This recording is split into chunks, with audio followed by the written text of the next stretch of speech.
Beginner অবস্থায় আমাদের অনেকেরই চিন্তা ভাবনা থাকে যে ভাই আমি তো গ্রাফিক ডিজাইন সেক্টরে আসতে চাচ্ছি, বাট আমার তো আর্ট সম্পর্কে অথবা আমার তো একদমই ক্রিয়েটিভিটি নেই, আমার কি এই সেক্টর আসাটা ঠিক হবে? দেখুন, এই প্রশ্নটা আমাদের সবার ভিতরেই থাকে, কিন্তু আমি যদি আপনাকে বলি গ্রাফিক ডিজাইন সেক্টরে আসতে হলে আপনার অবশ্যই ক্রিয়েটিভিটির দরকার আছে। তার মানে এই না যে আপনার প্রথম থেকেই একেবারে আর্টে অনেক দক্ষ হতে হবে বা আপনার প্রথম দিনেই অনেক ক্রিয়েটিভিটি মাথায় আসবে, এটা একদমই পসিবল না। এই সেক্টরে আসতে হলে প্রথম থেকে যে কাজটা করতে হবে, ধৈর্য সহকারে প্রচুর পরিমাণ প্র্যাকটিস করতে হবে এবং লেগে থাকতে হবে।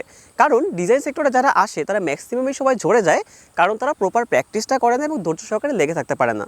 তাই আপনি যদি ধৈর্য সহকারে লেগে থাকতে পারেন এবং যদি প্রপার প্র্যাকটিস করতে পারেন, একটা পর্যায়ে আপনি দেখবেন যে আপনার নতুন নতুন ক্রিয়েটিভ আইডিয়া মাথায় আসতেছে, দেন আপনি এই সেক্টরে কিন্তু খুব ভালো একটা কাজ করতে পারবেন।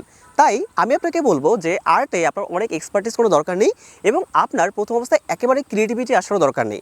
আপনার শুধু দরকার হবে প্রপার ধৈর্য সহকারে সম্পূর্ণভাবে লেগে থাকা।